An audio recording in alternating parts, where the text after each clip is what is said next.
like she's Whitney Houston up here, but you got to have, a personal relationship with her, so you can speak to other things besides just, what the world sees. And that's what I love, because she was also a dope person. People are not dope and they're not famous.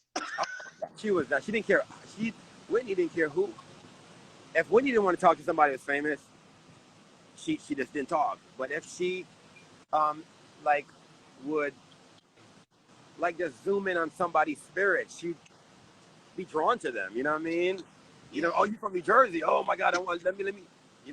She was just that person, man. She didn't. She was She so wasn't. and she was so open. She was Oh so my open. God. Oh my, that and funny, and that's the thing that gets me. She was so funny, man. She was so Yeah. funny. I went to the Bobby Christina Serenity House gala a few weeks ago, and I was like, oh my gosh, man.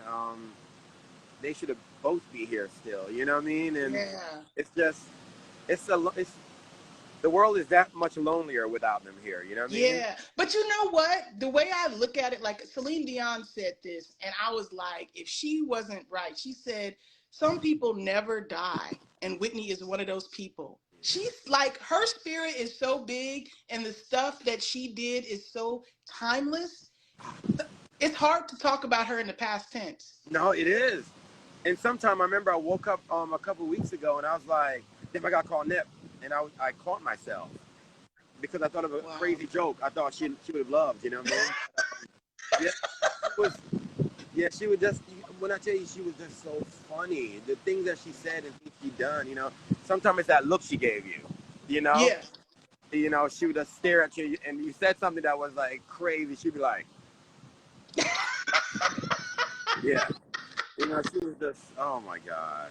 And But I and do that's miss like her. when you mention, some of her struggles, like the way I look at them is that look at what she was able to accomplish in the midst of all of that. Like she literally in her 48 years left a mark in the midst of being an only one. Like she didn't have nobody to talk. The closest person she could talk to have any kind of camaraderie on what she was Michael Jackson.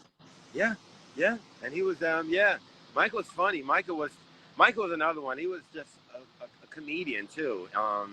People think Michael was just like, hi, I just want to like to make sure that. No, he was So wait, like, so you listen, Winston, you done met Michael too?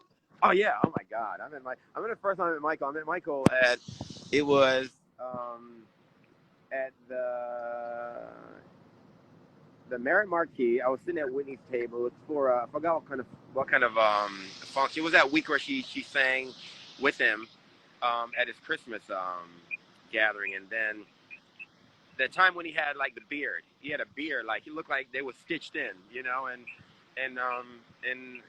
I was at Whitney's table. He came over, and Whitney was like, this is Win. He's my comedian, and I raised my hand out to shake it, and he put his hand behind his back and went like this, and bow like oh my God.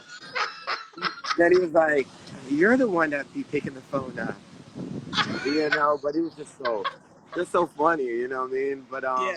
yeah, it was just. I think I told you the last time when he called the house that time, the hotel, and the phone rang and I answered and I was like, hello. He's like, can I get Nippy? I was like, give me 1 second, Mike.